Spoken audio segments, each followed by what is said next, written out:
faudrait que tout le monde puisse avoir sa chance de vivre.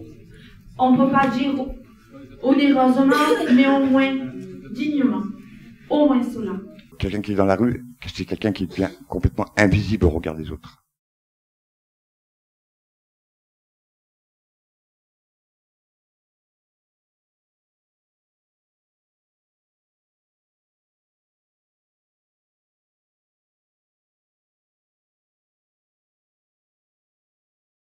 Le premier constat que l'on peut faire sur le territoire de la région, c'est que les publics qui sollicitent les dispositifs d'urgence sociale sont en très nette augmentation. L'urgence reste encore et toujours la porte d'entrée, le guichet qui permet de sortir de la rue.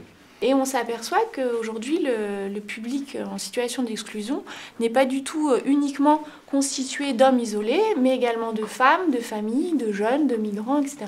Donc on a nos dispositifs qui ont été historiquement construits pour l'accueil d'hommes isolés qui aujourd'hui doivent répondre à des publics beaucoup plus variés que ça. Il y a un piège de répondre aux besoins, c'est qu'il n'y a jamais assez de places de toute façon. Il y a 334 places à l'UHU, il pourrait y en avoir 2512, le problème serait le même, parce que de toute façon, voilà, ça ne répond pas à tous les besoins.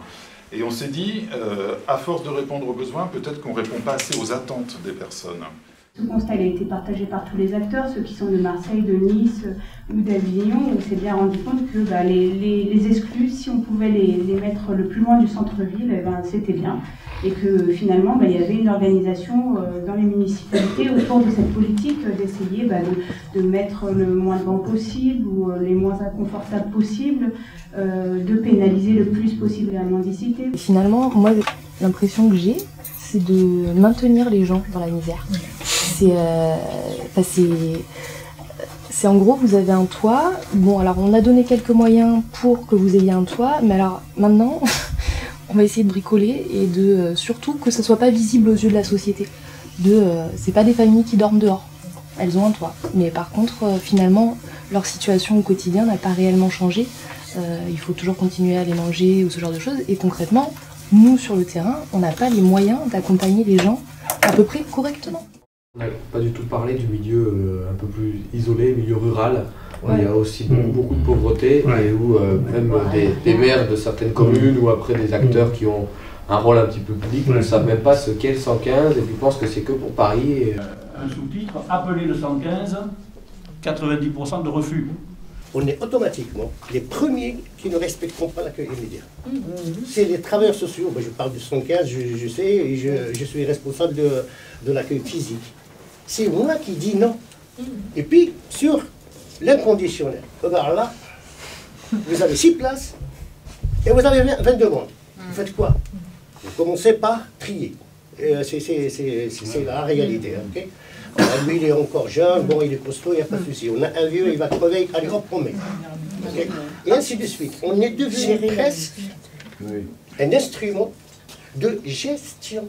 Moi, je ne suis pas un prestataire de service, quoi. Donc, rencontrer quelqu'un et en fonction de ce qu'il va me dire, je lui impose un dossier de CMU complémentaire, je lui impose un DALO, je lui impose... Non, mon métier, c'est pas ça.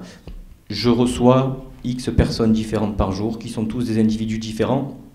Ça me semble très difficile d'appliquer la même recette à tout le monde. Alors oui, j'ai un socle de travail qui est commun. Mes interventions sont effectivement dictées par ma déontologie et par les missions associatives. Pour autant, il faut être dynamique dans sa pratique, il faut les adapter. Il y a un certain public qui ne pourra pas s'adapter aux structures telles qu'elles sont aujourd'hui. Et finalement, est-ce qu'il ne faudrait pas reprendre le principe à l'envers et de dire c'est la structure qui s'adapte à la personne? C'est la marque de fabrique de ces tout petits dispositifs qui, à un moment donné, sont petits. Pourquoi? Pour complètement s'intégrer dans le paysage et dans le tissu social local et qu'on puisse être, à un moment donné, faire partie de quelque chose. On est en veille, on est là, on est dans le lien, on est dans la rencontre. Mais par contre, il y a un manque cruel de lieux adaptés parce qu'on ne peut pas être force de proposition tout le temps, quoi. Prendre en charge les personnes, c'est aussi avoir des établissements qui sont dignes de les accueillir. Si moi j'ouvre aujourd'hui un centre d'hébergement avec ces normes-là, je me prends un pied dans la gueule, mais quelque chose de grave, quoi, de la part des associations humanitaires, alors qu'aujourd'hui c'est un centre qui existe à Marseille, on sait de quoi on parle, et qui est sans question sur les qualités sanitaires. C'est l'entraide mutuelle et c'est vraiment pas un 20 mots, quoi. Et le aller vers, il est accompagné. Et c'est des pairs et on accompagne et du coup on tourne la table, on mange un morceau ou on discute et ça facilite et la personne revient ou ne revient pas, mais c'est ouvert. Je suis dans une association où en fait je me suis récupérée, je crois, toute seule et grâce à l'environnement, c'est ces gens qui me laissaient la place d'exister enfin. Après 5 ans où j'ai pris perpète en psychiatrie, et ben, j'ai pu enfin m'en sortir et puis y retourner. Là, ça fait 2 ans et demi, 3 ans que je suis pas retournée. Je suis pas retournée en arrière vers la psychiatrie. Aller à la rencontre des gens exclus et non seulement de leur donner le champ de vie et la soupe, mais le plus important, c'est à l'écoute. À l'écoute, apporter un peu de chaleur, comme on va dire. Et puis voilà, c'est ça que j'aime aussi. Hein. Quand on les associe au projet, quand on les associe à l'avenir, eh ben, je peux vous dire qu'elles changent complètement d'attitude. Quand les travailleurs sociaux se permettent de parler des personnes sans qu'elles soient là, voilà. On est convoqué à des synthèses avec l'ASE et de multiples partenaires. La maman ou les parents ne sont jamais conviés à ces synthèses. Et on a beau dire, oui, moi je voudrais que ces mamans soient là, mais enfin, c'est pas possible, mais enfin, pourquoi ? Pourquoi voulez-vous que cette personne soit là? Justement parce que c'est sa vie, tout simplement. On fait de la synthèse ensemble avec les personnes sur leur accompagnement depuis 2008, hein, et ça marche. Ça marche très bien, mais parce que même du coup, il se passe un truc formidable, c'est que les travailleurs sociaux apprennent à se taire. C'est super. D'un coup, comme il y a l'autre qui est là, je le dis avec humour, hein, du coup, c'est l'autre qui parle. Et on lui demande comment ça va, est-ce que tu es bien, qu'est-ce que tu attends de l'association, comment on peut faire ensemble. Est-ce que l'accompagnement, ça te convient? Vous savez, cette question, est-ce que l'accompagnement social te convient? Est-ce que nous, ce qu'on te propose te convient? D'abord, l'accès au droit, ça passe surtout par l'écoute des personnes, entendre ce qu'ils ont à dire et leur laisser demander s'ils veulent, parce que souvent avec les représentations, il y a de l'autocensure. Les travailleurs sociaux disent non, on ne va pas vous proposer le DALO, alors que eux, c'est vraiment leur priorité à ces personnes-là. Le droit, je le rappelle, c'est un facteur de reconnaissance fondamental. Le droit au logement, c'est pour tout le monde. Hein. Ça fait quand même un peu peur de faire des recours au tribunal administratif quand on est travailleur social. C'est un peu compliqué quand moi je parle au nom de l'assistance publique des hôpitaux de Marseille. Donc c'est un peu plus compliqué, même si on se doit de le faire, que juste des dossiers à faire, quoi. Sans orientation faite par le référent social, cette personne risque de ne pas venir nous voir. Et donc, j'entends bien le toit au-dessus de la tête, c'est vital, on est d'accord.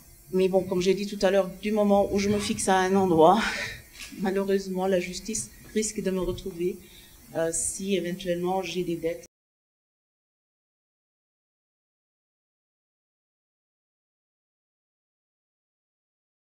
Il est ressorti de ces débats de la matinée l'urgence de redonner à l'urgence sociale sa vocation initiale, qui soit un accueil immédiat de courte durée, tourné vers l'après, pour faire de la mise à l'abri un accueil vraiment ponctuel, où on crée les conditions d'une évaluation sociale, d'un accompagnement qui permettent de dégager après des solutions plus durables. J'engage aussi les associations à construire de la solidarité entre elles. On a parlé tout à l'heure de mieux se connaître les uns les autres, ça c'est vrai, c'est un préalable aussi, mais aussi une solidarité interétablissement et interassociative. Coordination des différentes associations type veille sociale avec procédure d'alerte en cas de saturation d'un certain nombre de dispositifs compte tenu de la massification des problèmes. On a des modes d'organisation, des règlements intérieurs, etc. bien propres, et il y a des gens, ils ne rentrent pas dans ces cases-là, quoi. C'est vrai qu'on déroge, et à partir du moment où on explique, je suis d'accord, les lignes peuvent bouger. Hein. En fait, on a besoin de plus de flexibilité. Je pense que le travail social a besoin de beaucoup plus de flexibilité, ça c'est pour moi, c'est évident. On propose en fait dans ce groupe-là une formation, un module de formation sur cette question, cette démarche de l'aller vers. Donc dans les centres de formation d'éducateurs spécialisés ou tous les travailleurs sociaux.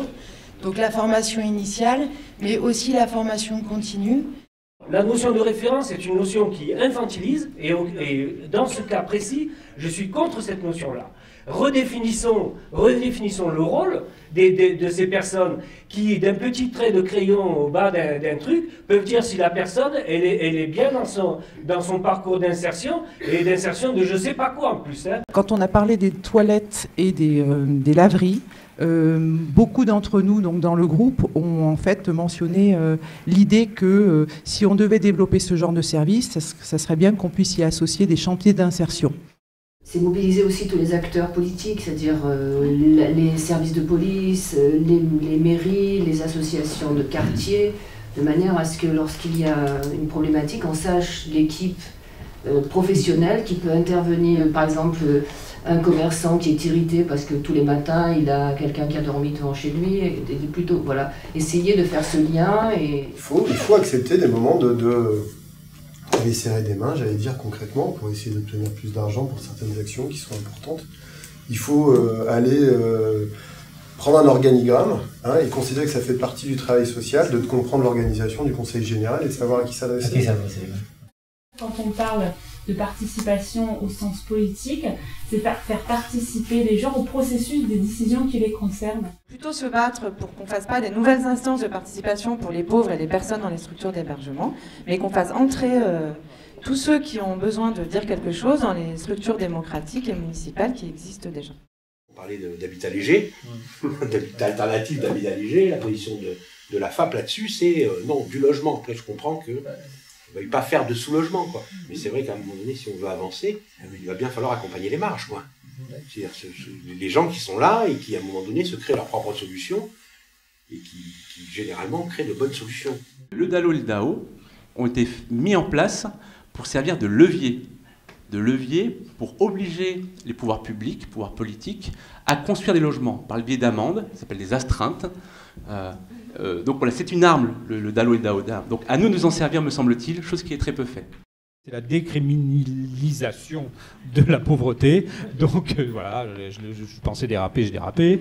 Donc c'est bien ce sujet-là qu'on va porter de façon permanente en 2014. Je m'attendais à ce que vous renversiez la table aujourd'hui. Franchement, vu la situation des personnes et les détresses qu'on connaît, et c'est vrai que je m'attendais quand même à ce qu'il y ait un peu plus de violence.